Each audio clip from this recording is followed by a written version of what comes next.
I think we should start now.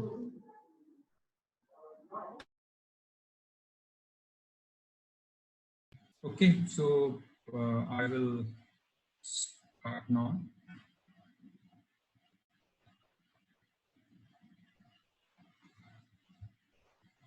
Good afternoon and welcome friends. This is the second continuation of our first webinar which we launched on April 1st. We have started this series of Lock the Virus and Unleash Your Learnings, Unlock Your Learning. So we are talking about lean in services. And as I had covered and promised on 1st April, that today I will be more going into the detail of lean in healthcare, as well as application of lean in the project management environment. So these were the two topics which I will be covering.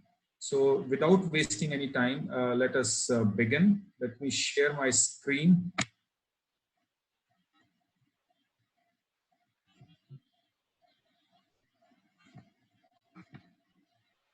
Okay.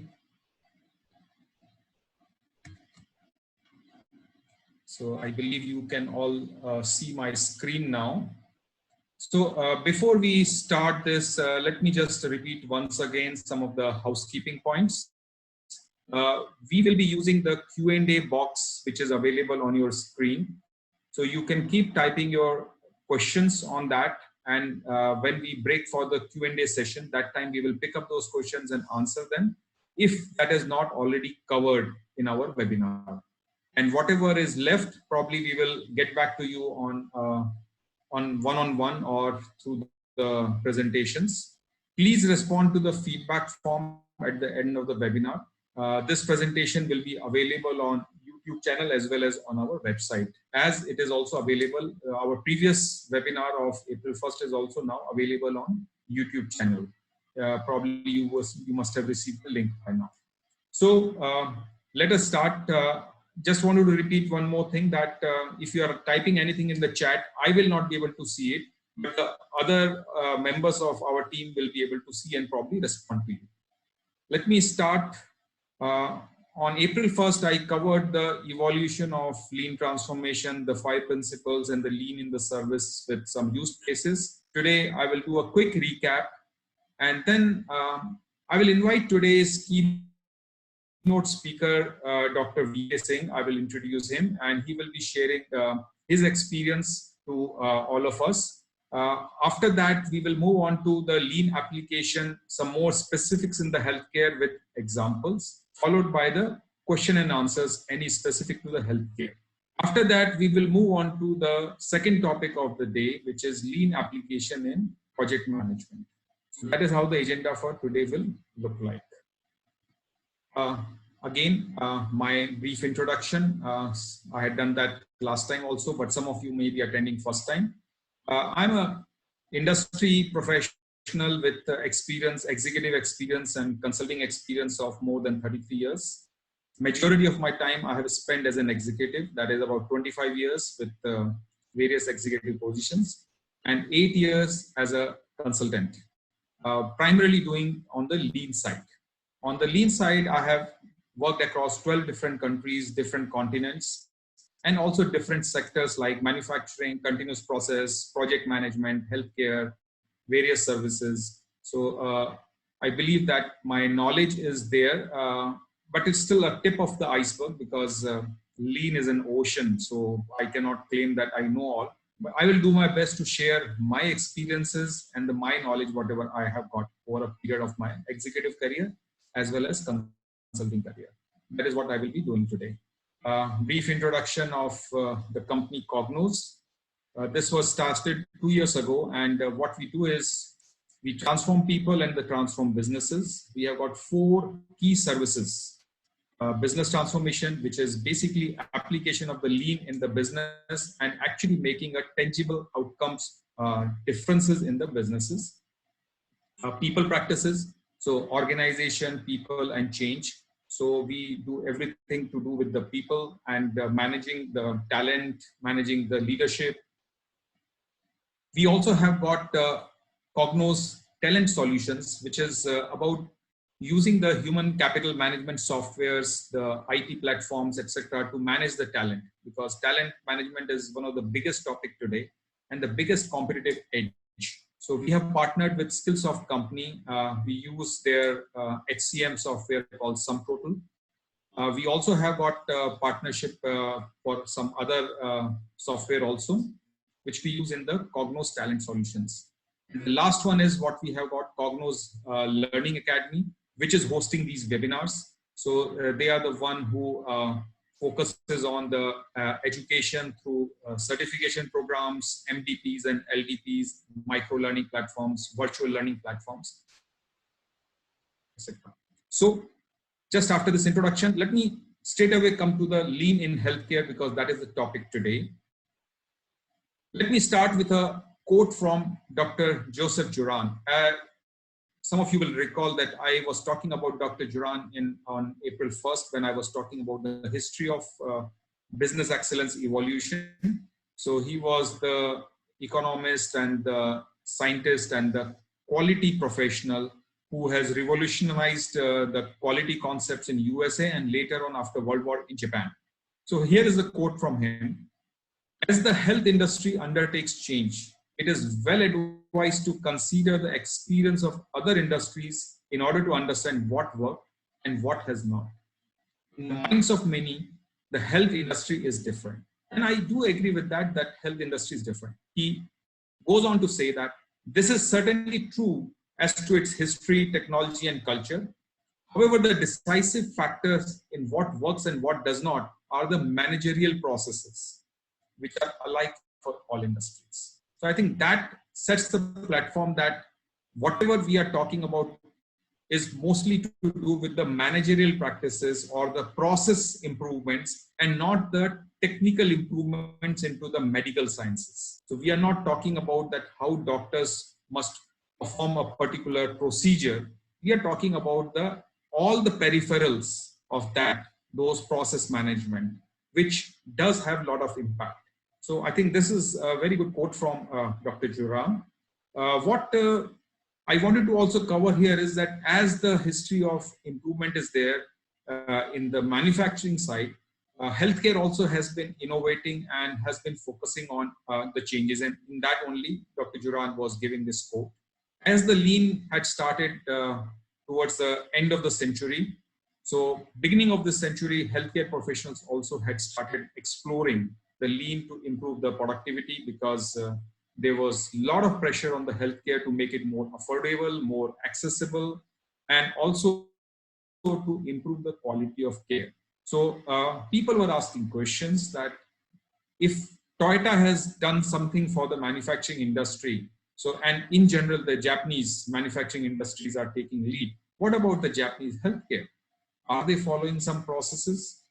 So people had gone to Japan, they have seen, yes, there are a lot of practices which were being followed in the healthcare system in Japan, but they don't call it anything. So is the Toyota. Toyota doesn't call that they run something called Toyota production system. They simply say that that is the culture, the way they do the work. And the same was available for the Japanese healthcare system.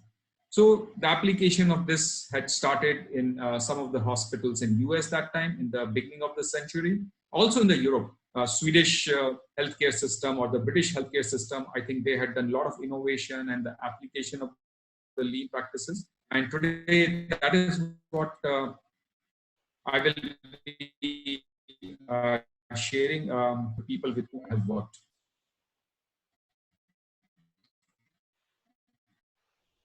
Typical issues in healthcare, what are is that the patient experiences that they have got issues with the long waiting times both, one for getting the access to the tertiary healthcare, or when they go for their OPD appointment, the wait time beyond the appointment time also can go to half an hour to 1 hour, which can be very, very frustrating.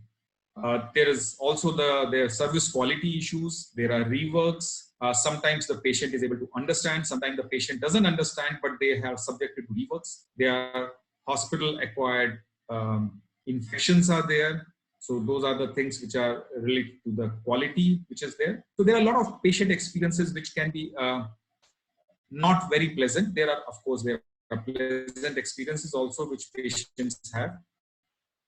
The staff experience is more about they are overburdened in the stress, because the healthcare system in general is undergoing a lot of stress. There's always a shortage of the nursing staff, there's a shortage of the doctors. So everybody is under tremendous stress to cope up with the volumes.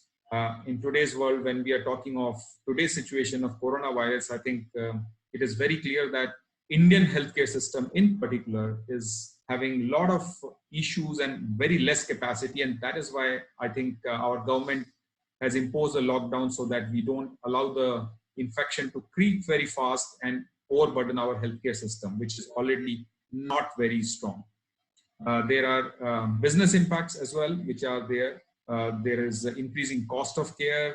There are capital requirements which are there. So, but people invest, the effectiveness of that investment is not there. That also causes the erosion. So we see that private sector, there are some hospitals which open and they close also because they are not able to cope up with the cost and meet the requirements. So these are some of the things which are there, and that is one of the reasons why we are talking of improvement in the healthcare system, applying the lean and the different techniques which are there. Let me just quickly recap the lean thinking principles. Womack and Jones, in their book in 1996, Lean Thinking, they had articulated these 5 principles, and as we had examined them, that they are so much applicable in not just manufacturing, but all the areas. Wherever a work is happening, there's a process behind that, and whenever there's a process behind that, we can follow these 5 principles seamlessly. So let us look at them very quickly. The first principle says that the values are defined by the customer. It is from the customer's perspective. So who is the customer of healthcare? It is the patient. So patients come to the healthcare system to get fixed because they have got some problem and they are seeking solution for that problem. So patient has to be understood much better because they are the one who are paying for the services and who are recipient of the services. So the orientation has to be, how do we really ensure that the patient gets the best experience and the best care? Value stream is the steps that add value. So how do we look at the patient care pathways? How do we look at that, how the need of the patient is flowing in that pathway? And there is a value addition which is happening, and the information is translating into the treatment in the fixes. The flow is about no stop, no piles, no waiting. How do we ensure that this flow is much faster? Say, I'll cover in the examples also. The flow is, say, a bypass surgery patient has to undergo on average 8 to 10 days of stay in the hospital. Now, is it all value adding, not value adding? So we have seen applying the flow principles by removing the non-value adding. We can actually get the patient discharged in 5 days. Some complication may take it to 6 days, 7 days, 8 days, but normally 5 days should be sufficient. So application of this principle really unleashed a lot of capacity in the hospital, because average length of stay is something which really impacts the hospital capacity. Pull is based on the customer demand. So how do we really ensure that the need of the patient is really understood, is really connected to the caregiver, and we are only focused on that. And the perfection is about relentless pursuit. So before I go into any further, I will invite today's keynote speaker. He's one of my ex-colleague and a very good friend, Dr. V.K. Singh, retired Rear Admiral surgeon from Army. I think no amount of introduction will be good enough for him, but let me still attempt. He's currently managing director of Innovatia Curis, and he's a chairman of that foundation for healthcare excellence in that. He's also associated as professor with World Health Innovation Network, IIMs and IITs. He has authored a couple of books on healthcare innovations, which are well recognized in US and globally. He's also the past director of Healthcare Asia for Lean Healthcare Excellence. This was a company where I was also working, a Simpler Consulting, the leading lean transformation company. So that is where he was my colleague. And he was also the founder director of Institute of Healthcare Management and Research, IHMR New Delhi, where I had a chance to associate with him and also run some lean certification program for the healthcare So without wasting much time, let me invite Dr. Singh and probably let us listen to him about his experience and his pearls of wisdom. And then I will pick up the mic later on. So Dr. Singh, very welcome, please. Thank you. Thank you very much, Manish. I think apart from that, we are good colleagues and we know him very well, each other. What is really important is I confess that many of the learning of lean nitty-gritty, I started with him, and I've learned a lot in the beginning when he initiated me into lean. It has interested me. The issue at large was that he is from the background of the manufacturing and industry. I was from the background of the health. Now, the important thing is that I'm a doctor by profession myself. Doctors are very egoistic people. There's no doubt about it, and everybody understands. If you tell him there are 10 options of the treatment, and if you tell him he will like to stick to argue that what he is doing the right thing, and he is very difficult to change. And more so when I took the friends around in the India to a couple of hospitals, the doctors will not listen to them because they are lean experts, but they are from industry and not from the health background. At least they listen to me that what I'm saying has some sense in it. Well, lean as such has come much later into the health sector, even in Europe, in USA. It has come much, much later when industries have already adopted it. India or Asia, it is definitely is something for last couple of years it has come. After learning, authoring some books and reading about it, interacting with a lot of people, I developed a fancy for this particular lead. Auto sector was already, as Manish has said, that Toyota is the one which says the normal one word that if you can improve the processes, you can remove the waste, you can, there is around 80, 85, some people say 90, 95 waste can be removed. In health sector, there are number of studies which have been done, and it says that 60 to 70% of the waste exists in health sector which can be removed. Well, it is when you really go and explain to the clinicians that the lean can reduce or optimize the cost, they directly or indirectly, they are really not much convinced and not take care. I have done this lean awareness in our value stream, the mapping in couple of corporate hospitals in India, Singapore, Malaysia, USA, and National Health Service in UK. I found that this is in very nascent stage as far as in India is concerned, and lean can be applied everywhere. You can apply it right from the hospital planning. I have done it. My second book is actually on a hospital planning, how you apply the lean and how you do that. And you be surprised that if you plan well, you will reduce the 20% of operational costs, which we have done in a hospital called Iris Hospital in Kolkata. Those who are interested can go and have a look at it. Of course, there is a changing world and changing technology. So I also introduced two things along with this in this particular book or in this particular organization while planning a hospital: innovation and technology. Technology is now everywhere. You would find the technology, the one digital India, is really making a difference in the lockdown cases that we are still working from some way or other. So technology is one thing which really can take you to the heights. And second one is various innovation. Innovation is not a cup of tea for the educated or experienced. It can be done by the person who is absolutely novice in the field, but he has an idea. I would say that whenever we're doing lean in Singapore, one new hospital, it is a mandatory that one lean expert has to be there in hospital. When I have done one new hospital, renovations of one of the hospital USA, how we can reduce the healthcare delivery cost, and that is also I, along with some other person that time simpler, he was associated with being, we have done it.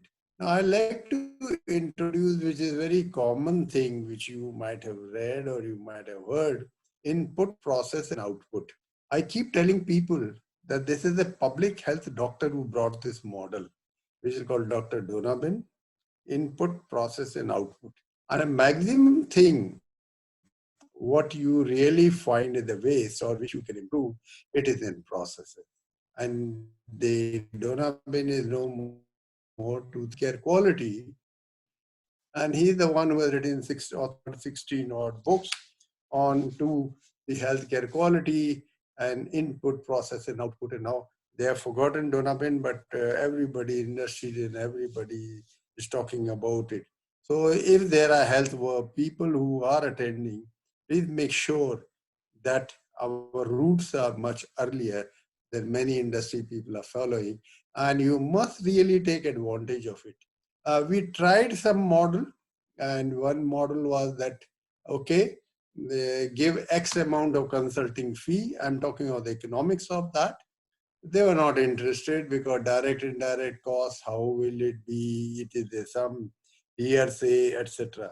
Second model was tried, and we said, okay, whatever benefit we accrue, we share a certain percentage. Again, the doctors don't like to pay. They just want to take a consulting fee, but the payment, when issue comes, then they were all still hackling around that who will get more percentage, etc.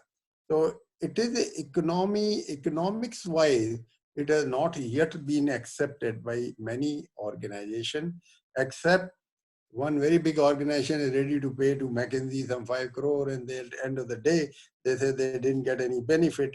And we said, okay, we could have done it in much lesser cost, etc.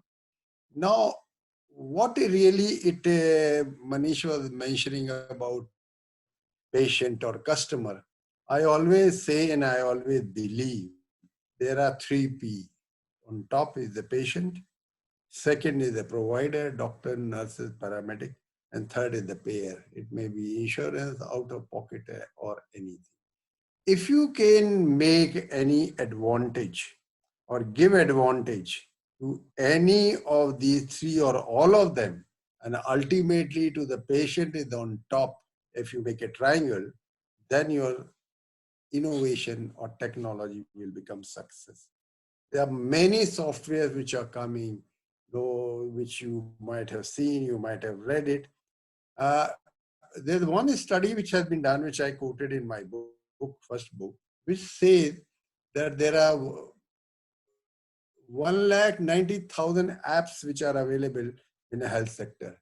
And now the US government has decided they have to really see, are they app should be there and they are authentic. But there, most of them, the carrot juice gives you so much of calorie, you can reduce this, you can reduce that, etc. So the question is that when there is so many app and so many technology, but are we following the right technology? Are we really looking into it? And best way, I was talking to Manish yesterday, that there is one of the method he wants to bring, how technology can bring the lean aspect in India, which is already been tried in UK and elsewhere. Well, this is very good. It has to be really thought that it is really there. I'll now just explain to you next 7 minutes or so my experience of a couple of hospitals which we have done. Birla Hospital, that was in Kolkata, Heart Hospital. We have done the lean, and the lean, they have discharge time around 16 to 17 hours. And I said in Singapore, we have done it from 8 hours to 3 hours, and I was mighty happy. And very simple things were found out, that why it was done, and I was surprised the CEO and other people did not know. Doctor comes, I say, you can be discharged tomorrow. You be discharged tomorrow and I will like to have a look at it. I'm trying to tell the loophole what doctors are using it, not very correct, but it is happening. Morning, he comes very nice. I am sure you got all the papers, you had a nice day, and you know how to follow up, etc. And for this purpose, the bed is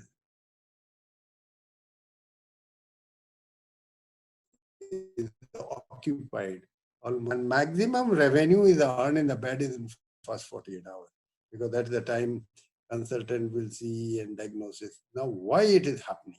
Because in the bill you find consultant has put his 600 rupees just to see the patient, say hello to him. This is a fact.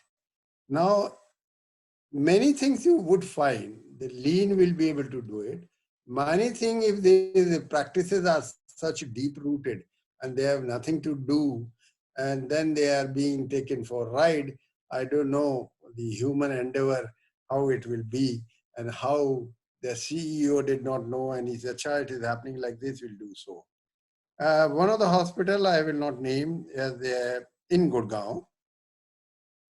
We have done that exercise. We have done 6S also for them.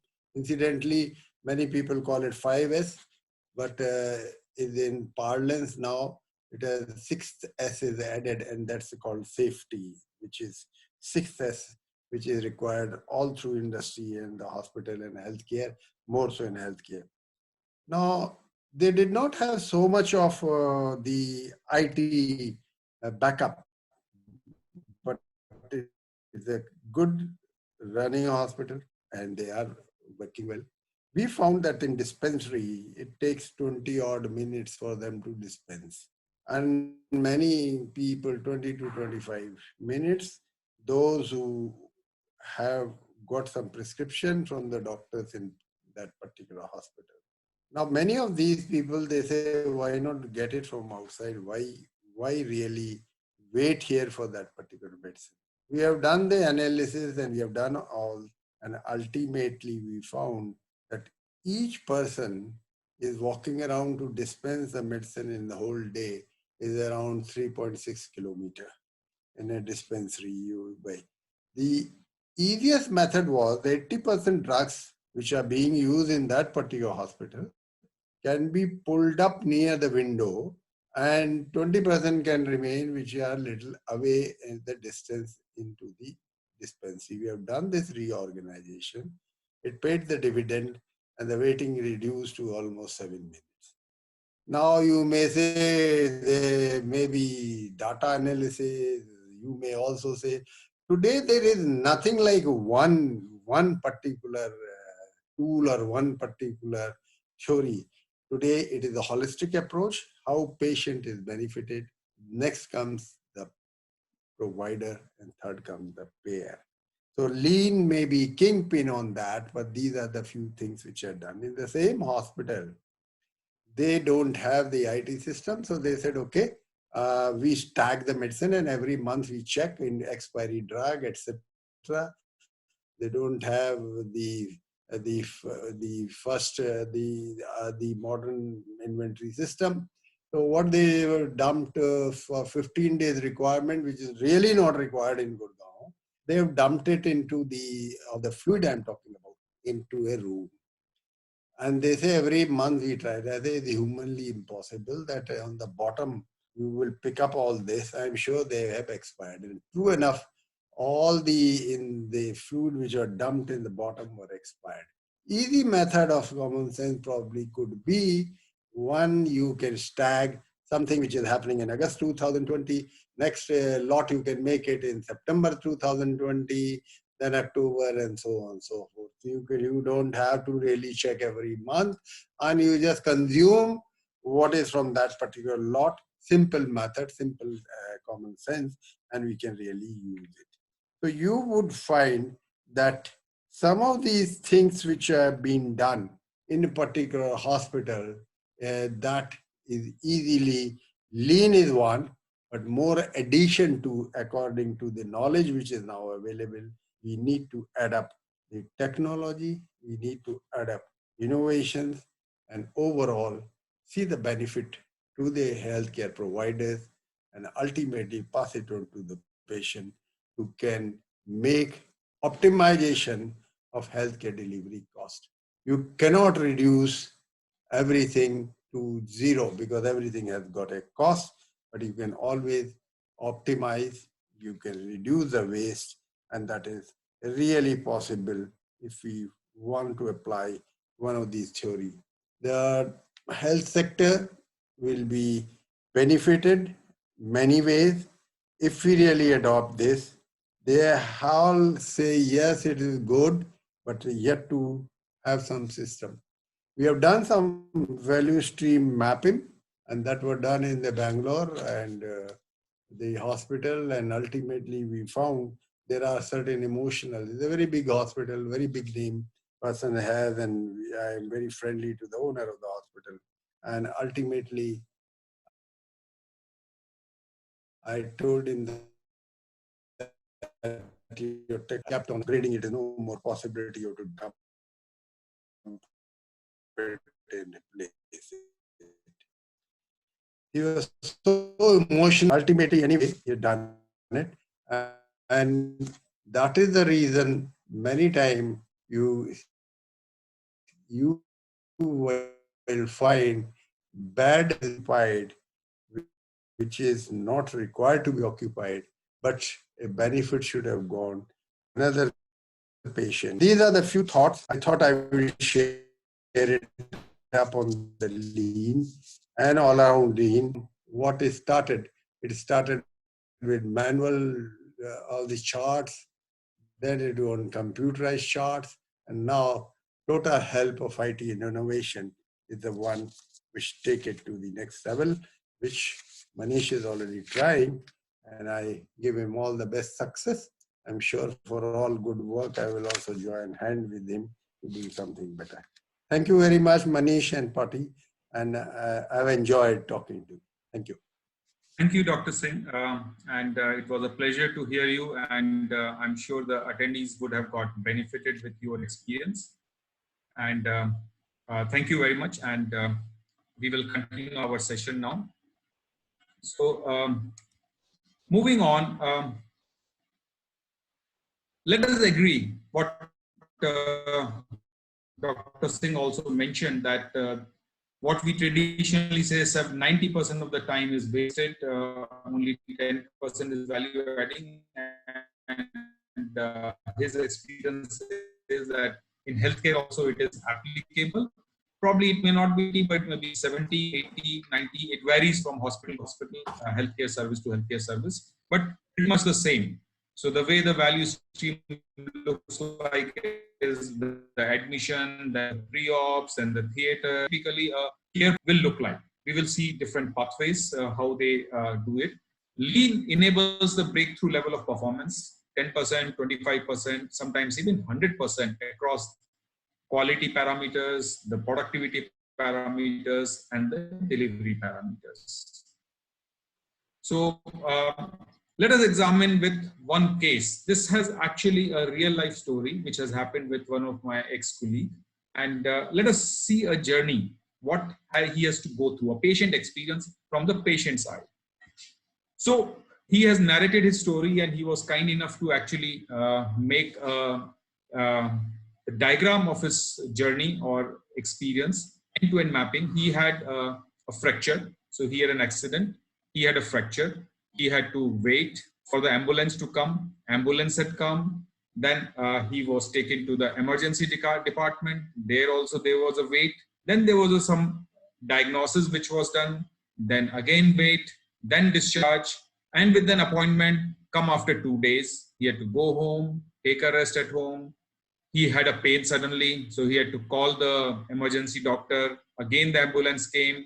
He was given a pain relief, back to the hospital, again in the emergency department, wait, diagnose, again wait.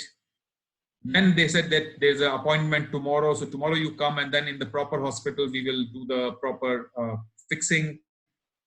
So you can see that the journey had gone on day 1, day 2, day 3. I go to the next, and it is continuing day 4, day 5, day 6, 10, 14, 21, 24. So after 2 months, he still was not fully recovered. So that was the journey for the patient. Now here, what I wanted to highlight here is, what we have done here is, we have highlighted the areas of value addition as green and non-value adding as red. So you can see there are more reds than the green in the entire 2 months of experience which the patient had. So if I have to summarize, total there were 68 steps, only 11 were the value adding to the patient. Now, other steps may be done because hospital procedure or the policy requires them to do it, but as far as patient was concerned, they were not adding any value to the patient because the value for the patient was to get fixed, get proper care or treatment so that can actually walk again. There was a 0% right first time because the repair, initial repair and the second repair actually failed. So there was a 0% right first time. Hello, Manish, can you share your screen? Oh, you're not seeing the screen? Yeah.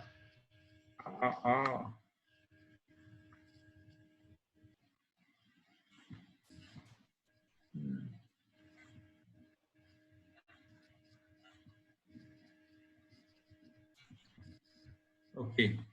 Can you see now? Yeah. Thank you. Okay. Thank you for reminding, Prabhat.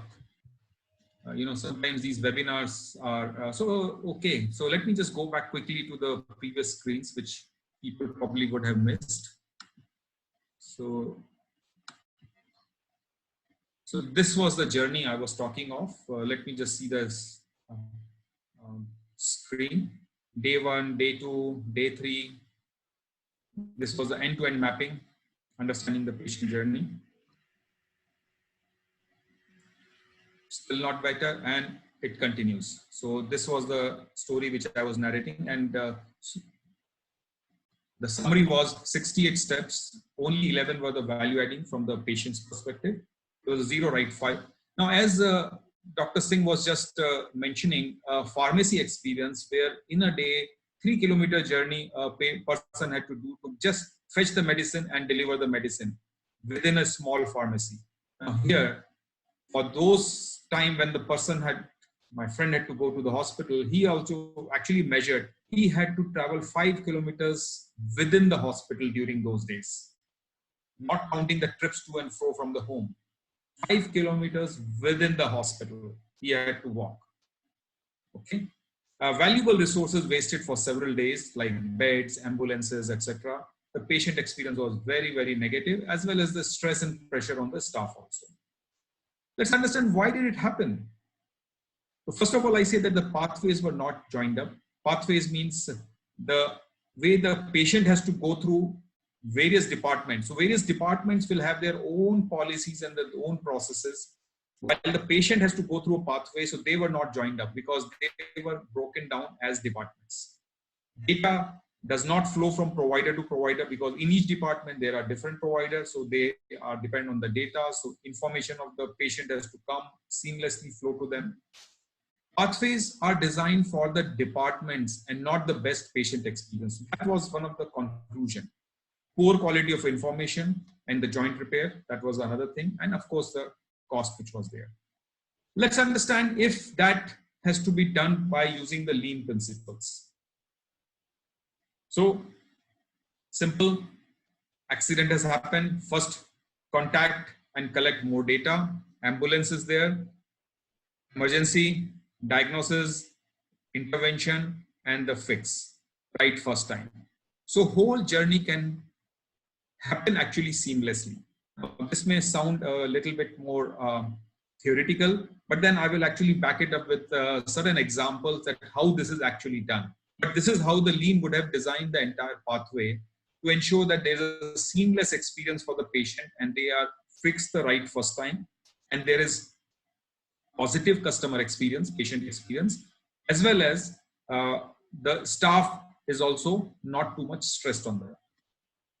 So how it is done in the value stream approaches, there are value streams which are, first one we say is the patient flow. The care pathways from registration to discharge. So that is the way the patient will experience the healthcare system. They start with the registration and they end with the discharge. So that is what we call patient flow, and we actually do the value stream mapping, that is the mapping of the entire patient flow to understand what are the steps which are adding value for the patient and what are not. And whatever is not, we ask hard question. Why are we doing it? What is forcing us to do it? Is it something which is a statutory requirement, medico-legal requirement because of which we are doing it? Or is it something which is simply the internal policy of the hospital? So after challenging them, then we will redesign the entire patient flow, the pathways, so that patient can get through the seamless process in that. There are also ancillary processes. So how the procedures are done. So various people will come and conduct the procedures. The processes are based on the patient needs. So, and then the information flow. So clinical and admin process to document the care is provided. So how the information, use of IT, which is very much prominent today. I've worked in the hospitals where the records were still very manual. So in the OPD, when the patient had to come, the information extraction itself was about 2 hours process sometimes. And sometimes the file is not even found for the patient. So those kind of things are there. Now today with the use of IT, this is much more enabled. And I think most of the modern hospitals, this is pretty much available now, IT. And then the support staff, how the primary and ancillary processes are supported by things like the human resource people, how are they doing the training of the staff, how the accounting department is doing, how the billing department is working, how the admissions are working. So all those support systems, and are they geared up to provide the best experience for the people who come? So that is a value stream approach. And the approach which I had explained in the last webinar also is still the same applicable here. You conduct the value stream analysis, you make the future state, you make the improvement plan, then you do the rapid improvement events on that, and you make the improvements. Followed up with what we call managing daily improvements. I had a very good experience of seeing very good example of managing daily improvements in one of the hospitals in US. In India also probably I have seen it once, but not in that much detail. So the hospital in US there was a very good daily morning walk of the doctor and the team. And they will go from patient to patient and they will actually do the collaborative care every day. And then there was a visual management available for each patient. Like each patient fix is like a project management. So how they are progressing, how much they have progressed, what is the next anticipated move. So that visual was available. So when the staff changes from one shift to another, there was a very smooth handover which was happening. So that was a very good example of what we saw was a daily improvements, more visual management in the hospital. So these are the 3 techniques which we apply to transform the healthcare system and apply the lean successfully in that. Let me take you through some examples, but before that, let me just recap that what is the promise of lean. It fundamentally redesigned the patient care pathway for improving the patient experience. It releases the capacity by debottlenecking. I remember Singapore, I was working in the healthcare system there, National Healthcare Group, NHG. There was a hospital which is more for the general hospital, Tentoxin, and their emergency department was choking because there was some outbreak. And we actually worked on one rapid improvement event, and we were able to very fast and release the capacity of beds there very, very fast. So I'm talking rapid improvement. Within 5 days, we were able to really release the capacity of about 30%.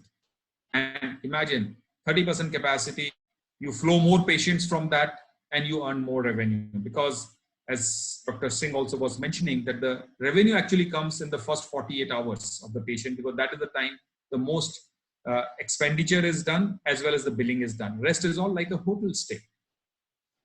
Reducing the adverse patient events like hospital-acquired infection.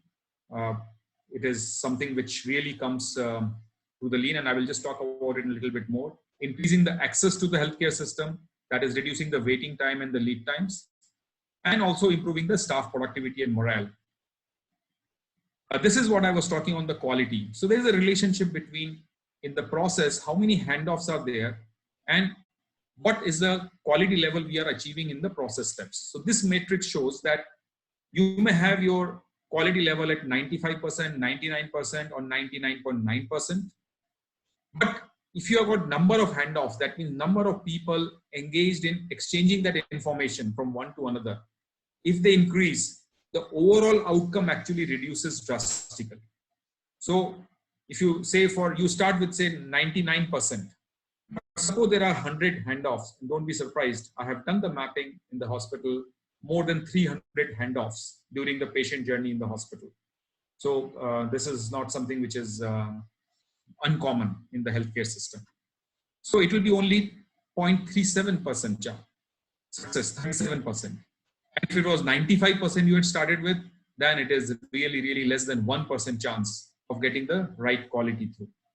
So it's very important that we work on improving the process step and improve the reliability to 99.9%, as well as keep reducing the number of handoffs. So a very lean patient care pathway with less number of handoffs will give you the better care. Let me just quickly talk through some of the examples, some cases. So let me start with the first is a very typical pharmacy, because the application of lean or the process improvements typically begin in the healthcare onto the areas which are more closer in look and feel to the manufacturing. So pharmacy, so which is like a store, and it is a dispensing of medicine which happens there. So this was the pharmacy store. With income per patient, we were able to increase from 340 rupees to 410, because the reason for the less income was the outages of medicine. And there was also the patient waiting time. So patient will not wait and will actually go and buy the medicine from somewhere else. So we actually were able to do proper 5S, proper organizing. And I think this was the example which Dr. Singh also explained very well. Blood laboratory, 33% reduction in the pre-analytical turnaround time achieved. 10% productivity improvement before the, so this is again a very similar to physical work. So I will say that these were the little easy fixes of application of lean. But then when we move to outpatient department and the waiting time for there. So this was a very interesting case, and I was consulting for this case in Singapore, and there was a patient wait time, average was about 45 minutes from the appointment time. So people come at the appointment time and they will have to wait for around 45 minutes before the doctor will actually see them.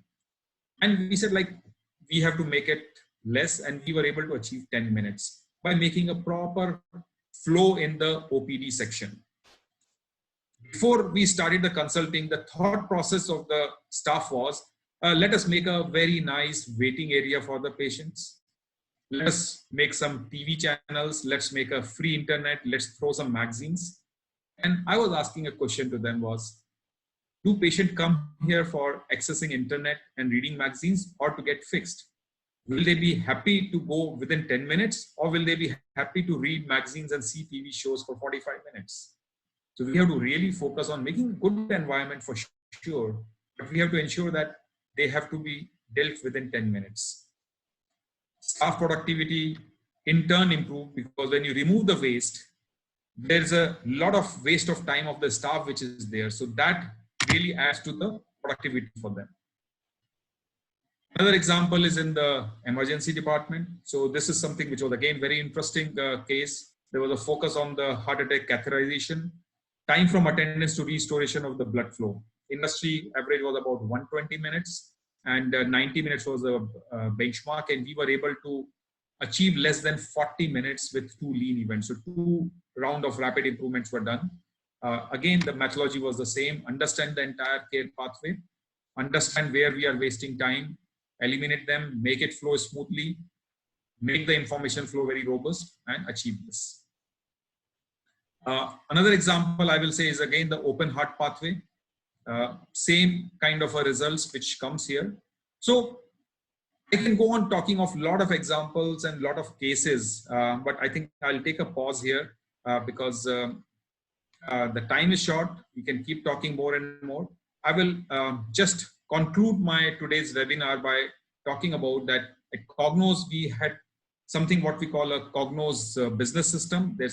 And what we have developed for healthcare very specifically is a care model. So KBS care or Kognoz business system care, which focuses on safety first, rapid delivery to the patient, at optimum cost and the best experience for the patient and the staff. So that is a model which we do using the techniques of VSA, RI, and MDI. So I will invite question and answers this stage so that we can end this session and then we can move to the project management side. Any questions?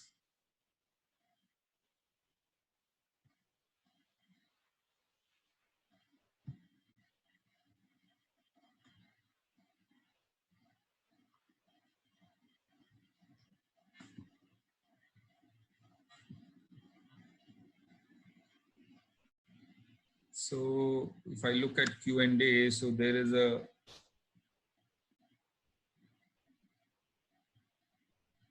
okay, so there is a question, how to train doctors for this? That's a very interesting question. So my first experience when I had worked in a hospital in US, Singapore, and India. So my first experience was in Singapore. And there, the first thing which doctors, after attending my first training session, they responded that, look, we understand everything, but then we are very, very different because every patient is unique. We have to really pay attention to the uniqueness of the patient, and we have to really, we cannot make any standard work for them. We are not manufacturing cars. We are fixing patients which has got variable issues. And I said, yes, we recognize that yes, you are unique. So what we have to really understand is blend of two things, a standard way of doing the lean and the project management approach of lean, and combination of the both probably is what is going to work for you. It took a while, but then it was not convincing. So I had to tell the doctor that, would you like to participate in one of the rapid improvement along with me? And he agreed. And we did one rapid improvement. It was the same rapid improvement which I had just given one example of. That was the waiting time for the patient in the OPD. And when we made the improvement, he was delighted. And he says, yeah, it works. And I will like to give it the more try. So much so that, you know, he later on took a case study, which was into another child clinic. And he took the case study and he read it out in one of the healthcare conferences in Australia. So that was the way convincing. So I will say that to train the doctor is more about less classroom and more about more practical. So how do we engage them into more practical work is the only way to train on lean. Classroom will only give a little bit. Okay, let me see the question. While applying lean, there can be so many other interpretation as employee can get insecure too. How to handle that? Wow, this is very interesting question. Yes, there are possibilities of misinterpretation or employees getting insecure. So what we always say is that the best time to apply lean is when demand is not a big problem. Because when you apply lean, when you release the capacity, when you remove the waste and release the capacity, if you don't have a demand to flow in, then you start downsizing. And that is not good. That will pick up a bad name for the lean. So we try to ensure that we are not into downsizing on that. And then when employees themselves actually get involved in the improvement through the rapid improvement event, their insecurity goes away. So I will say that my experience in this is that employee really get more charged because now they are more in charge of they are in command of their workplace and they have got all the power to modify that. Another question, how to get awareness to customers, patients on lean? Yeah, this is very interesting. This is something which is for there are few things which hospitals can do to make them aware about through their visuals, but the best way to make customer aware or the patient aware is through their experience is what I will say. They have to experience it. They cannot, nobody can claim that I am lean. It has to be experienced. So I will say that the best awareness for the customer is their experience in the healthcare system.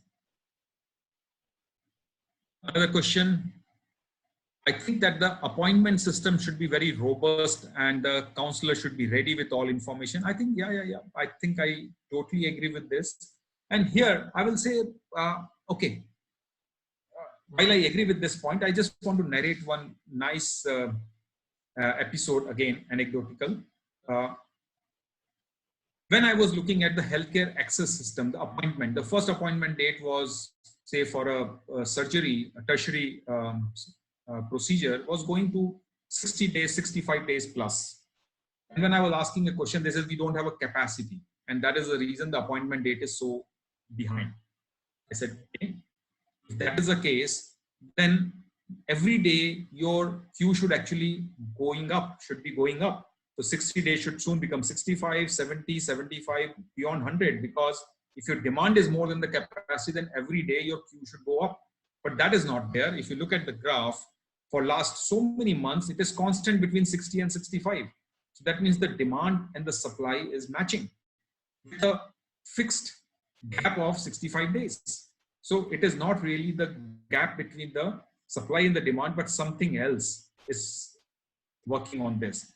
And then we worked on that and we fixed that. And a lot of this was to do with their appointment system. So I think I will not go through the entire case at this stage.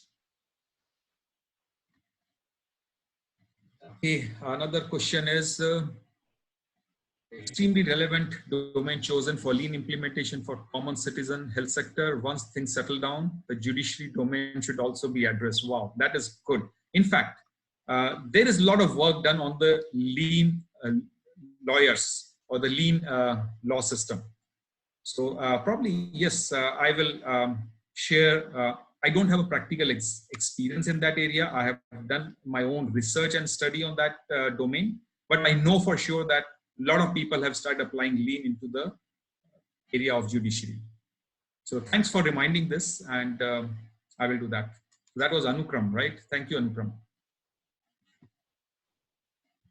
Okay, so I think I have done with all the questions now.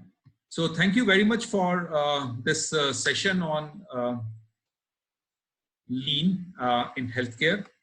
And we will like to now move to the next section, which is of interest to a lot of people I know, because there were questions related to how we apply into the power sector, or how do we apply into project management or the construction industry. And as I was saying, that even for the healthcare system, for the patient also, it was like a project management.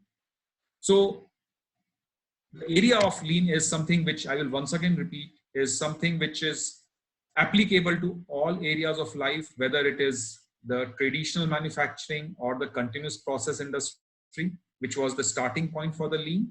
But then when it comes to services, you can apply into starting with your banking sector, insurance sector, BPO sector, your laboratories. Then we have talked about healthcare. We are going to talk about the projects, EPC projects, and the new product development projects. We are going to talk about how do we do for the power distribution. We can use it.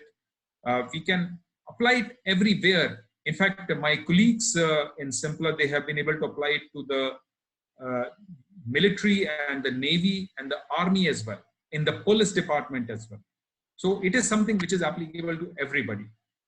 Subject is very vast. I will not really, it will not be justifiable to keep talking about all of them. I will only say that that is something which is applicable everywhere if you remember the 5 principles very well. And I will once again emphasize, it is about understanding the principles well, which will help in applying them in variety of situations. That is the way I have worked when I was exposed to my consulting career, and I started coming across various sectors which were really divergent from my executive experience. The only thing which kept me going was my better understanding of the principles, and keep trying, keep experimenting with them, and in the safe environments, and keep doing that. One of the specific application of lean is in the project environment, because project environment is very different. It is not very standard. So at this stage, I will invite our second guest today. That is my colleague, Prabhat. And Prabhat will be sharing the concepts of how to apply lean in the project management environment.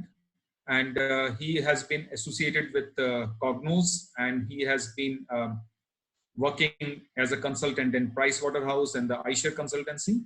I will not do that much introduction. I will leave it to Prabhat to do his self-introductions. Over to you, Prabhat. Thank you, Manish, and thank you everybody who have joined us today. A very good afternoon to all of you. Just wanted to check with you, Manish. Can you see my screen? Yes, Prabhat, we can see your screen. We can't see your video, which is okay. Okay. I'll just attempt that as well. Yeah. Okay. Is it visible now?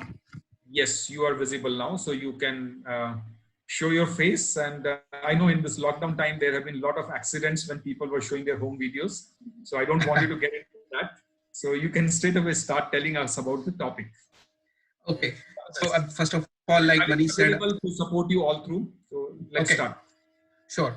So thank you, Manish, and I will not take much time in introduction and moving. My system is slightly stuck. Just give me a moment, please. Slide is not moving.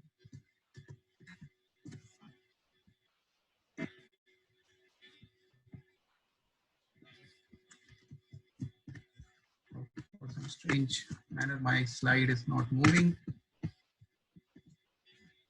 What is happening? Okay.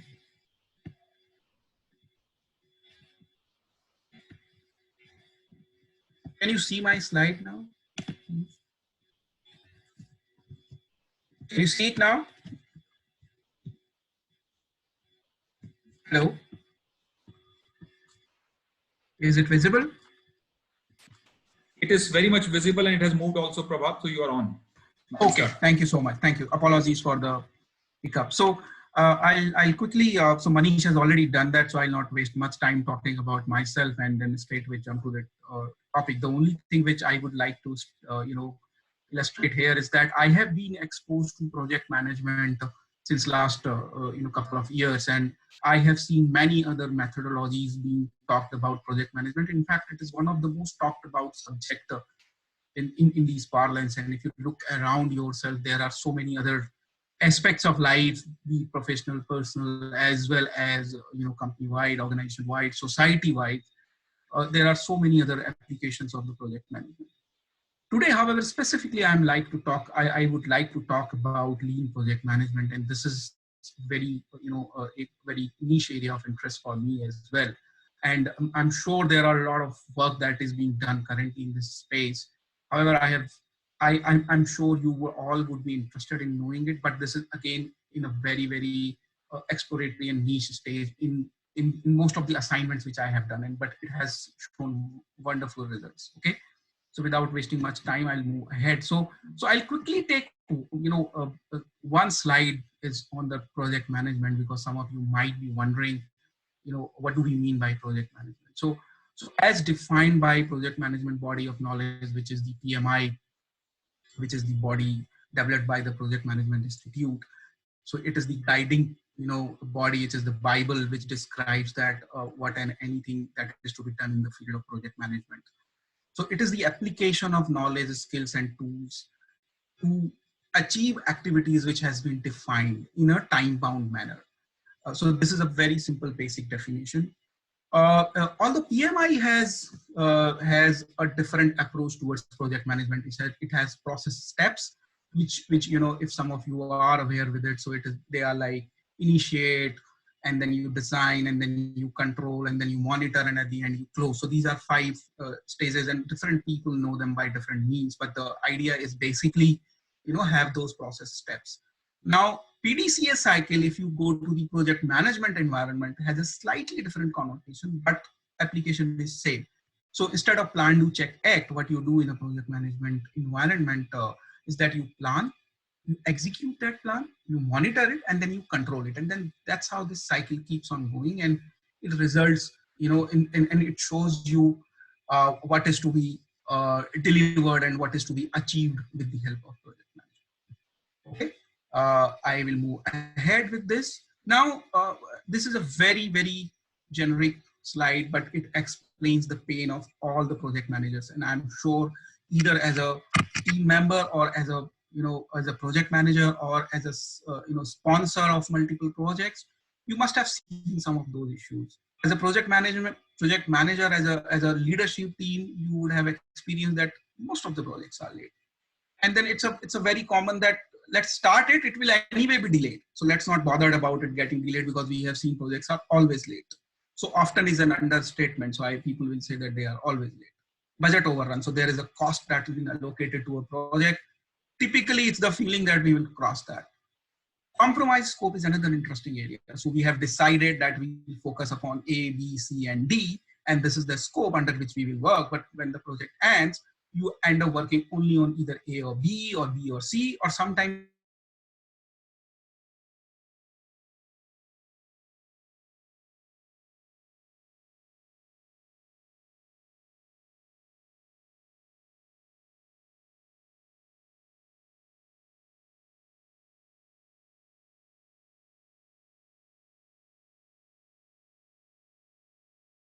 execution. Now, as a project team member, as an employee, or as a user of a project management, you feel that sometimes you are overburdened. Oh my God, when will this end? When will this project will end? Confusion. You don't know which project you are working on. I don't know, am I working for project A or project B? It seems also similar, but nothing is moving. And duplication of effort. Multiple team members are doing the same thing. You realize that the work that is done by you is also done by the other person. Still, the work is not happening. And all this will lead to low engagement. You feel that I don't belong here. This is something which I don't want to do. These two, a project manager and team member experience, of course, will lead to the business impact. So if you are delayed in your project, you will have penalties if you are doing it for a client, say. If you are working with a client for whom you are working on a capital project, you will be put up a penalty if you delay. Margin erosion. Of course, if there is a penalty, you will have a loss. Loss of business opportunities, it's self-explanatory, and a loss of market reputation. So I think if you are not able to execute your projects on time, these all losses will come to you. And there is no rocket science in understanding this. However, the most important and pertinent thing to note here is that we keep on doing the same things years after year. So, I have worked with organizations in sectors, in FMCG, in automobile, in metals. The problem is that the learning of 1 year people do not learn and reflect on the failures and the risks and the issues that were there in the previous year's project, and then move ahead and improve in the next year. They just forget it, and then they do the same things again, and they expect a different result. And that's the biggest issue. So, all these issues are there. They all are very well aware, and then I'm sure you must have experienced them in your project management journey. Now let us try to understand why those issues are there. Why do we fail? Why do projects are always delayed? So looking at this diagram here, so it has two axes. On the x-axis there is time, and then there is effort. Now say you have to complete a project by this due date. What happens because of student syndrome, and then because of the task-based method, and say, for example, there are 5 people working on a project, and you have allocated, say, 10 different tasks to those 5 people, amongst those 5 people, and then they have to complete that so the project gets completed. What happens? Everybody delays it to the last moment. They say that I will complete it. I have a lot of time. I don't worry. I'll be able to finish it. That's called student syndrome. It's like working, postponing the work to the 11th hour, so that you are very sure that you will be able to complete it. Now what happens that at the 11th hour, when you are trying to do something, Murphy strikes here. Something can go wrong. Either one of your teammate go on a leave. He has some personal emergency. Either the system fails, ERP is not working, network stops, the customer is not available now, and sort of market is not in your favor. So anything and everything that can go wrong will go wrong. Now what happens here?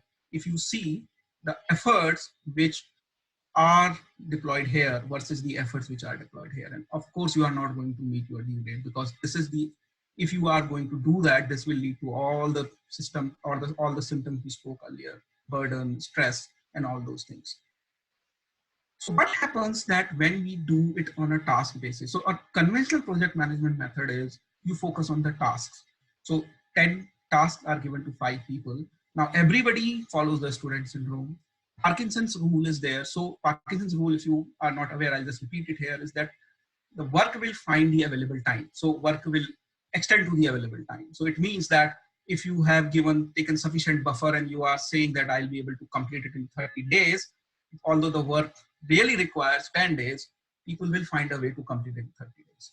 Murphy law is something can go wrong, it will go wrong. The most important aspect here is the bad multitasking. So there are 5 resources working on 10 different tasks, but then at the same time, they might be working on another projects and there are another tasks which are there, and then so on and so forth. Now, this is the problem because people assume that they are very good in multitasking. They can manage multiple projects simultaneously. However, that is generally not true. And that is what leads to delays in their individual tasks. And then so the overall project gets delayed because of the 4th point here, which is the integration point. So by integration, we mean one task completion can lead to the another task start. So if you are not able to finish your task on time, the other task is naturally delayed. So that's why there are typical delays in the project. So it's all about how we plan and how we execute the projects. And I think the point here is that there are multiple reasons which lead to the delay in the delay in the execution of a project. Okay, I'll move ahead here. Now, here comes the interesting aspect of it, and that's where the real thing starts. And then this is where, I will like to spend a little bit more time. That how do we apply lean in this environment? Now, this is the most important part because lean generally, and I think most of the people have this belief that lean is not applicable to a project management environment because lean either is related to a tangible thing, which is a product, which is basically the manufacturing environment, or something which flows like a service where you have raised a ticket or you have been issued an insurance policy or something like that. However, in project management environment, it is equally applicable. Now, the real thing, like Manish also repeated earlier, is in terms of understanding the principles. If you think deep and dig deeper, you will realize that it is the same thing which is also applicable here. Now, the first part is value. So just go back to the first principle of the lean, which is basically value from the customer's perspective. Now here, the customer is somebody who is getting benefited from the project, who is somebody who, so for example, a client or the end state which you want to achieve through this project. Begin with the end in mind. So this is basically, you look at the end time when you have to finish this project, when you have to deliver the project, and somebody who has given this task to you to finish this. And this is the most important aspect, is that you have to identify the customer and figure out that what will make him happy. This is again a very simple concept, and the application is same what is there in the manufacturing and services here as well. The second principle is the value stream, the identifying the value stream of a project management, which is basically how the flow is happening. Now, what is flowing in a project management? A, you are working on something, you are say completing a line, if you are working on a utility project, you are completing on an approval, you are taking a necessary license, you are buying land, and then you are signing contract with the subcontractors. Now, how to represent this in the form of a value stream, that what is flowing in the in a project management value stream is that are the decisions. So decisions are something which decides that the project has moved from stage A to stage B to stage C and to the final stage. It is the decision. This is basically the decision which moves throughout the project and results the expected outcome. Important is identify the waste. So wood, they are very common waste in the lean parlance. For the sake of the people who are not familiar with this word, I'll just repeat them quickly. Transportation, inventory, motion, waiting, overproduction, overprocessing, and defects. So these are the 7 deadly waste described in the lean parlance. You have to identify them and then look out for these waste. So for example, a very simple case here is that overproduction. What happens, there are 10 different tasks to accomplish a project, and not every task needs to be started at the same time. Now with this, sometimes people say that I have time, I can start my own task, I can work on it. And this is a typical case of overproduction here. You are working on something which is not needed. So now this is the most important aspect, because what lean project management says that do not start a task unless it is needed, even though you have time available. Don't do it. Delay it till the point other tasks are completed.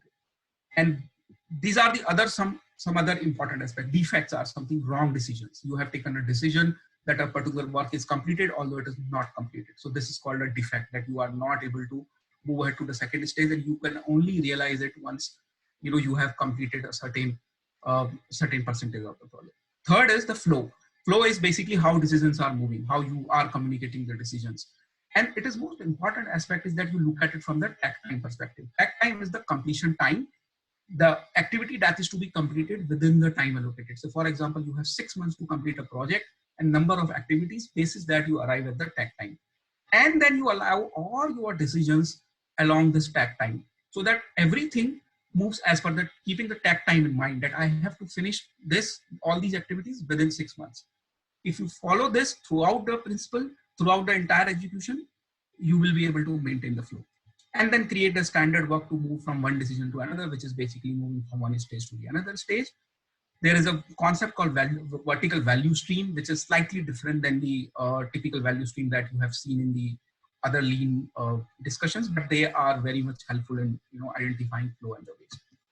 Moving ahead, pull, like I earlier said, delay the decisions unless they are needed by the customer. So pull, as in the common lean parlance, is what is demand, deliver only when the customer demands it, rather than when you can supply it. So when the customer needs, when a decision or a task is needed, then only complete it, rather than starting it in advance and then creating a waste in the system. Execute rapidly. So if you have identified a path, you can accomplish it, move fast with the help of a collaborative approach. Involve all the team members, do it in the rapid manner. Do it as fast as you can, rather than doing the multitasking. Focus on one task and finish it as fast as possible. The fifth principle, which is again the most important one, is that whatever you have learned from all your experiences in of project execution, capture it, reflect about it, that what went well, what could be improved, what is under my control which can be improved, and then keep on improving that continuously. And then do a continuous knowledge transfer from one project to the another, and then develop an organization-wide learning so that everybody gets benefited with this. The important aspect, the bottom line here, is that it is a different behavior which is also needed in order to deliver it. If you keep on behaving the same way you were behaving last year, you will not be able to finish it faster than what is needed. I hope people understood it. There is a slight difference here in the lean project management methodologies. So in the conventional project management, it is called critical path method, which is basically the longest chain of events which are needed to be completed in order to finish the project. However, here, in the lean project management methodology, and this has come from the TOC and lean principles combined, is that it is the longest chain of events after balancing the resources. So what happens in the critical path method, balancing of resources is not done unless it is forced by a software. So there are some advanced project management softwares which force now people to do it, because they have taken this learning from some of these advanced methodologies. Now, if you don't do this, the resource labeling, what will happen, like earlier we said that, so for example, here A is involved into these two tasks, and this is a multitasking. Now we are assuming that A will be able to finish this with 100% accuracy, finish this with 100% accuracy.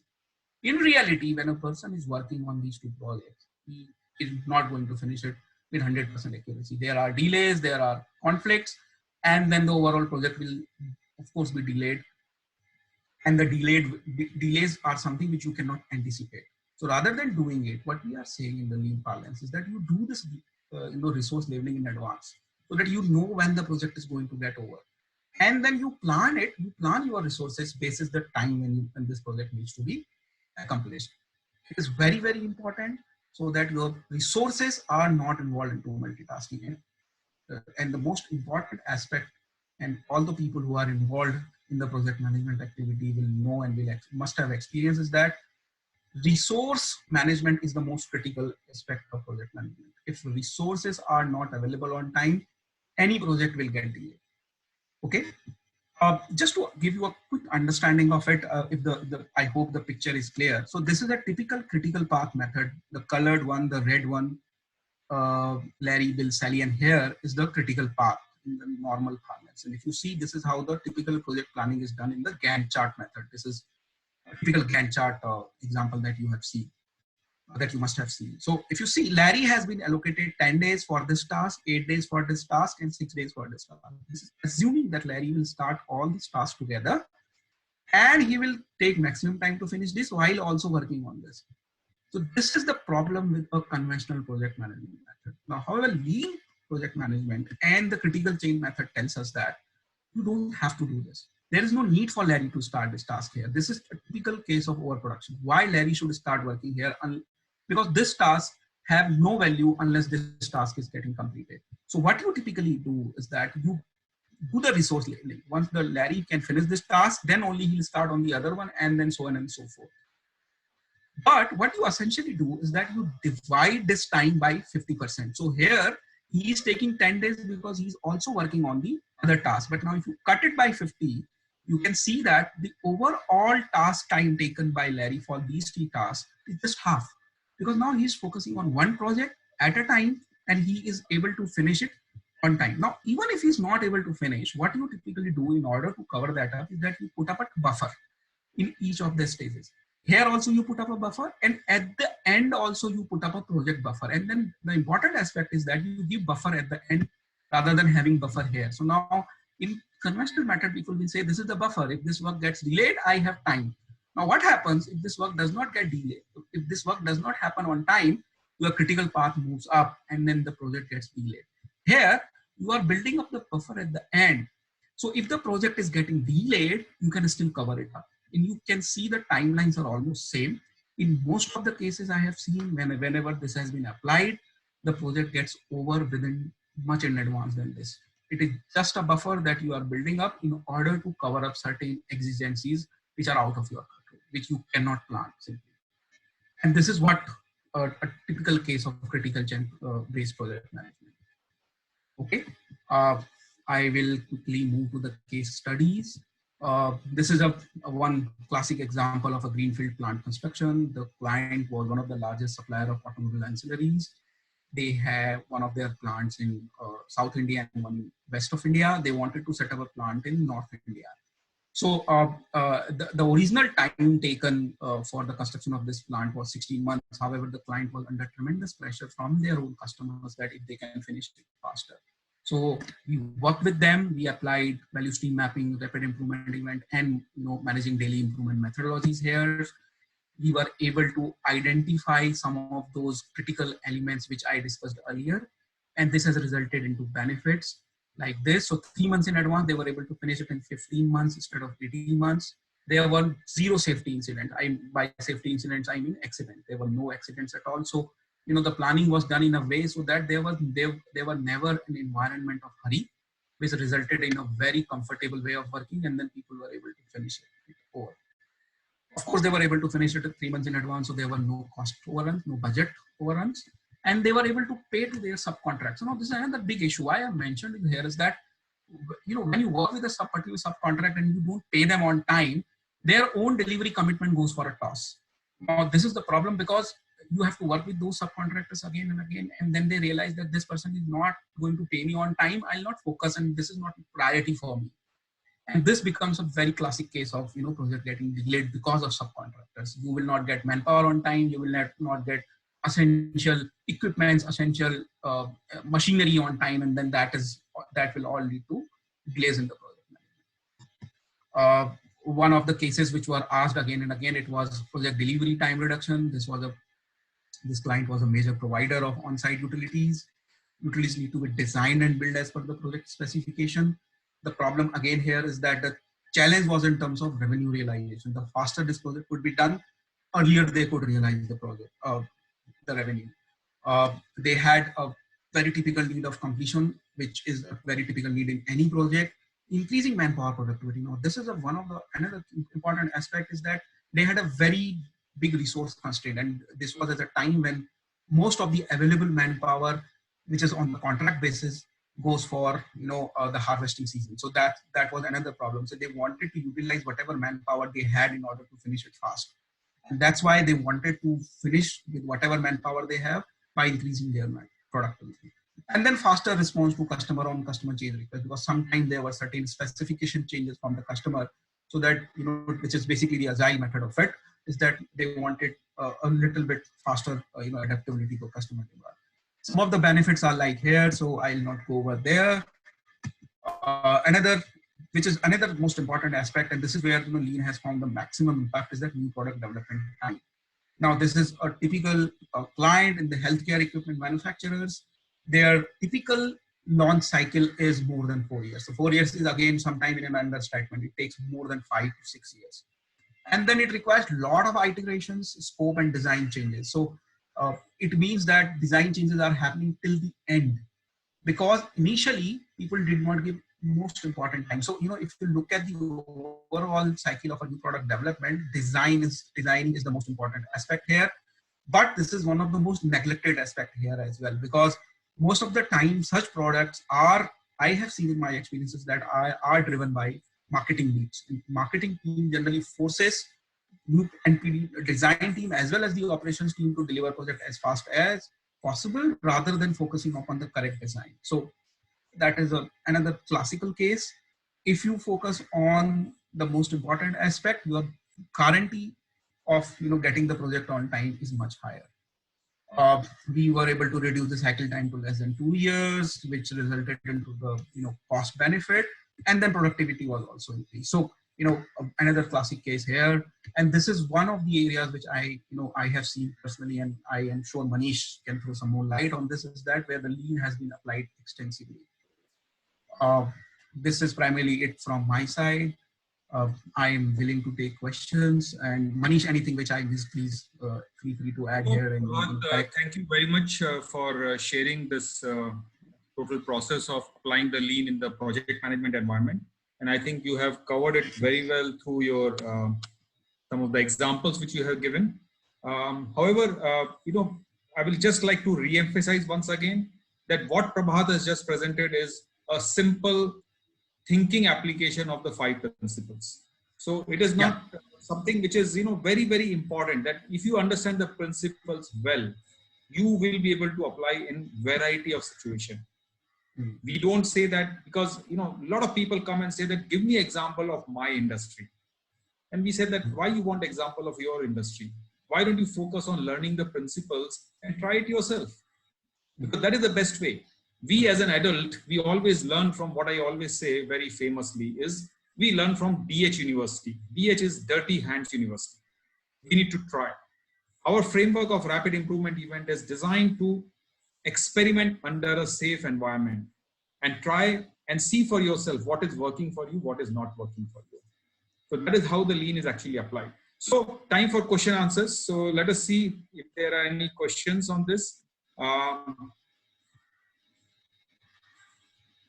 Sometimes Tim Wood is not identified 100% at initial stage. How frequent is exercise of waste identification? Now, this is a very good question, Sandeep. Tim Wood is something which is to be identified in your daily management process. So if you remember, we are talking 3 things: VSA, RI, and MDI. In the process of MDI, you have to do this waste identification every day. You do it during the VSA, but as part of a daily management, you have to do that regularly. A lot of companies call that as a continuous Kaizen program, where all employees are engaged in looking into the waste in their own areas. But a bigger waste is identified through the VS exercise. Okay, and also in the project management environment, of course, value stream. But then when you at the integration point, when there are integration between, when the decisions are to be made, then you can of course go back and look from the waste perspective at what sort of wastes are there in the project, which I have completed till now. So yes, MDI is one such method, as well as the review structure is another method. I see the second question coming from Keyur. Is this integrated with project management principles, tools, and with critical path method? So answer is yes, Keyur. This is absolutely aligned with the project management principles. We use a critical chain method to design the total backbone of the project management. And we apply those 5 principles to design the project management structure. So like, delay the decisions.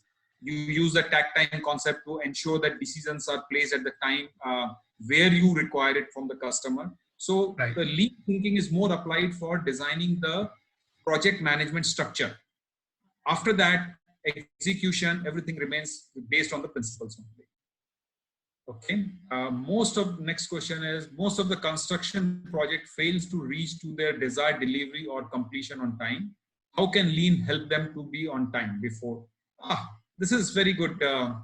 First of all, I don't agree. Most of the construction projects actually are happening in time in today's world. Recent example is you have heard that China was able to build hospital in days. Building a house in 4-hour house. So things are there. It is all about, in fact, there is a lean construction as a subject is very popular and one can see on that. I will give example of my own. I used to head the company and there was also the civil department and which was doing a lot of civil projects, and they were able to design the total project management structure based on these principles. And then there was a standard work for doing things every day. So they had taken even the productivity level of every worker needs to do how many bricklaying, how much of square feet of area they need to cover every day. And then there was a daily management for that. So there was a weekly plan broken into the daily plan, and then monitoring, tight monitoring. And if somebody is not able to deliver in time, then corrective action for the next day. Ensuring that all the material and resources are available, and that was done on a weekly and daily planning. So construction is pretty much like manufacturing replica. And today, the construction projects are, I remember when I used to live in China, they were digging a tunnel below the river Pearl River. This was in Guangzhou. And I was surprised that the total project time for that was less than 6 months. 6 months. Now, it was unheard for me coming from India, where any such project will take ages. So I totally don't agree with the comment here that they are mostly delayed. No, they are happening much more on time nowadays. And there are a lot many examples. Okay, let me pick up the next question. How do you deal with an important stakeholder who is not engaging or willing to support your project? So this is one of the things which probably project governance we have not covered, which is very important aspect of project management. And it is about the project governance where you have to really ensure that stakeholders are there. And first of all, they are present, they are listened to, and then they are managed. So that is the way you have to engage the stakeholder. It's very important because if I talk about the 6 key failure modes, one of the key failure mode is any one or multiple stakeholders disengagement. So it's a very important point, Aman. So thank you for pointing it out. It is part of the governance for us. Deepak. Hi, Deepak. That was nice to see you here. You are saying you and Rita are watching it together, who come from diverse industry of aviation and high-end retail domain. Both of us found it very relevant and find opportunities to apply in different processes of our. How is your experience in dealing with these 2 industries? Very good question. So aviation industry, we are applying this into an airport. In the airport, how do we manage the airport streams, streamline them? How do we ensure that the passenger flow is managed well, the luggage, the cargo flows are managed well? So all that are the typical application of the lean in the aviation sector.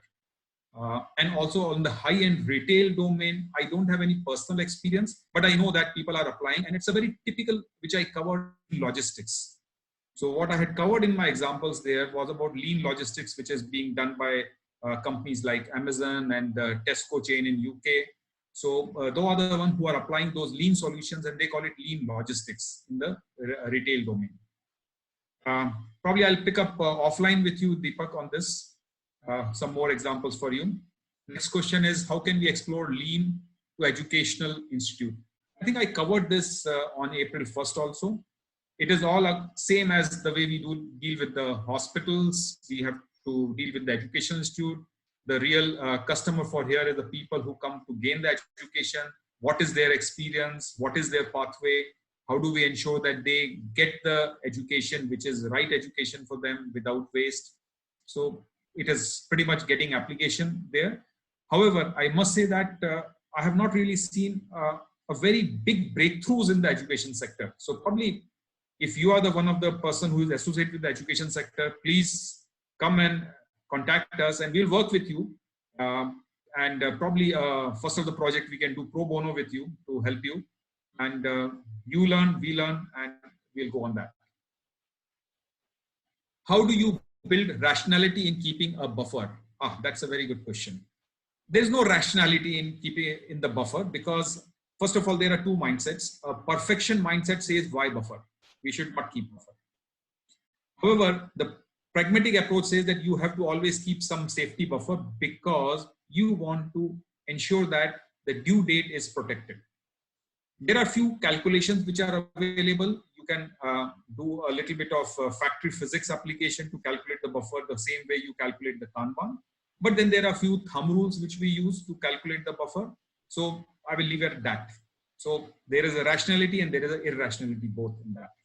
And also to add to it, if you, I mean, there are a lot of advanced softwares now, including Microsoft Project. It gives you there are features which can help you if you do not even understand the science behind it. It gives you a feature to add buffer to the project at the end. And it has a very standard method of, allocating a certain percentage, which is a scientific way of calculating it. So you can use that as well.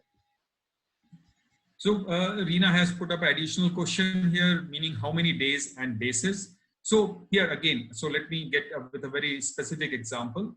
So in the critical chain method, typically what you do is that if the initial estimation of the task was say 20 days. So what we say is first of all, cut it down by half, which was shown by Prabhat in his example. So you will say that the 10 days is the task time because the way you have done the estimation, you had really put in a lot of buffers yourself, people. So we cut down that buffer and we say that 50% of the remaining. So that means the 5 days we will keep as a project buffer and 5 days we'll eliminate. So that is typically a thumb rule which we use for calculating the buffer or dealing with the buffer. Now this is when somebody has already made an estimation. Now there are alternate methods for that is, which was covered in one of the principles by Prabhat, is creating a standard work. Standard work that is to ensure that the task happens in time. So there the calculation of buffer is more based on the scientific formulas. So we apply both. Depending on if the project was already conceived and chart was already prepared, then you apply the rule of thumb. Otherwise, you start designing from the ab initio, from the standard work. Last question. This is good. How can we use lean in manufacturing production company? That's a very good question. So we all started with the manufacturing only, a typical production. That is something which is the starting point. So apply these 5 principles there. And probably it was a good idea. I was getting a lot of feelers. Probably it will be nice during this Corona days to talk about lean in manufacturing also. So probably we'll come out with some webinar. So I think that was the last question. So thank you everybody, and do write to us if you want any other topic to be covered in the webinar or any other clarification or any questions you have. You can reach out to us directly. All the contact details I think Ibrahim must share with you in the emails. I will just like to acknowledge and thank all the people, panelists who have helped in putting this webinar, all the Kognoz team for helping in developing this concept and making it fruitful, and especially to our coordinator and host Ibrahim, because without any technical glitch, we were able to have some fantastic webinar. See you next week, next series of webinar, which is about how do we do the action coaching using what we call A3 thinking. How do we manage our learning? So it will be more about that. So that is the 2 set of webinar next week. Stay tuned. Thank you, everybody. Thank you. Thank you.